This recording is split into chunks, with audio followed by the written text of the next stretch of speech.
नमस्कार गझल रसिक हो. एक रविवार एक गझल या उपक्रमाच्या 300व्या भागामध्ये आपणा सगळ्यांचं मनपूर्वक स्वागत आहे. ज्यावेळी हा उपक्रम सुरू केला त्यावेळी असं वाटलं नव्हतं की आपण त्रिशतकीय मजल मारू किंवा 300वा भाग ह्याचा होईल. अर्थातच याचा अजूनही पुढं होणार आता. पण आज 300व्या भागाच्या निमित्तानं मी पुन्हा एकदा आजपर्यंत तुम्ही सर्व रसिकांनी जी भरभरून दाद दिलीत त्याबद्दल मी कृतज्ञता व्यक्त करतो.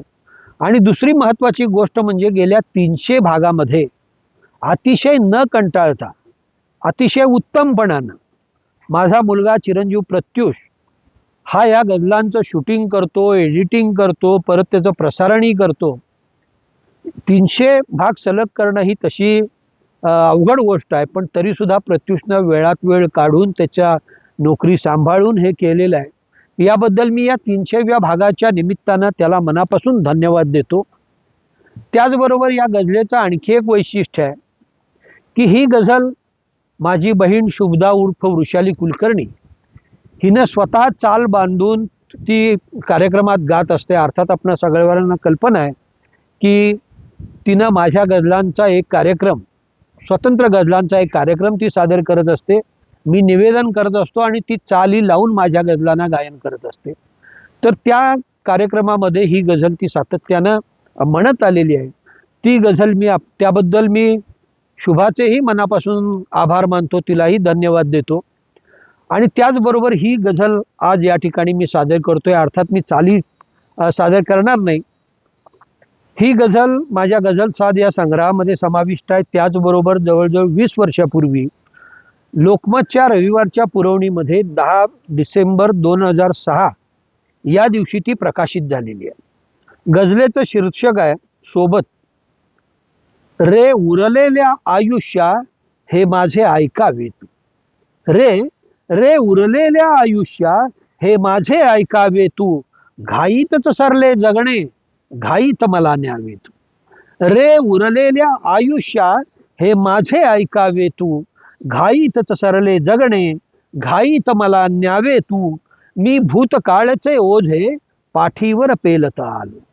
मी भूतकाळचे ओझे पाठीवर पेलता आलो. जर भविष्य वाचायाचे तर डोळ्यात बघावे तू. मी भूतकाळचे ओझे पाठीवर पेलता आलो. जर भविष्य वाचायाचे तर डोळ्यात बघावे तू. तू सांग मढ्याला केव्हा वेदना सतावत होती. तू सांग मढ्याला केव्हा वेदना सतावत होती. मज तरीही क्षणभर वाटे हे घाव भराया ये तू. तू सांग मढ्याला केव्हा वेदना सतावत होती. मज तरीही वाटे क्षणभर हे घाव भराया ये तू. मी हसलो तेव्हा येथे हास्यास्पद ठरलो होतो. मी हसलो तेव्हा येथे हास्यास्पद ठरलो होतो. मी मनात रडलो तेव्हा का भेटाया यावे तू.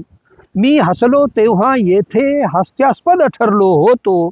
मी मनात रडलो तेव्हा का भेटाया यावे तू. मज डोळ्यांनी हसण्याची सवय जुनी जडली होती. मज डोळ्यांनी हसण्याची सवय जुनी जडली होती. अश्रूंना शोधायाला या हृदयात शिरावे तू. मज डोळ्यांनी हसण्याची सवय जुनी जडली होती. अश्रूंना शोधायाला या हृदयात शिरावे तू. मस्तीत जगायालाही काळीज लागते मोठे. मस्तीत जगायालाही काळीज लागते मोठे. जगताना मरण म्हणाले मस्तीत मरावे तू. मस्तीत जगायालाही काळीज लागते मोठे. जगताना मरण म्हणाले की मस्तीत मरावे तू. मी सुखास सांगितले ते दुःखाला गेले ऐकू. मी सुखास सांगितले ते दुःखाला गेले ऐकू. मी जेथे जातो तेथे माझ्या सोबत यावे तू. मी सुखास सांगितले ते दुःखाला गेले ऐकू. मी जेथे जातो तेथे माझ्या सोबत यावे तू. रे उरलेल्या आयुष्या हे माझे ऐकावे तू. रे उरलेल्या आयुष्या हे माझे ऐकावे तू. घाईतच सरले जगणे घाईत मला न्यावे तू. घाईतच सरले जगणे घाईत मला न्यावे तू. धन्यवाद.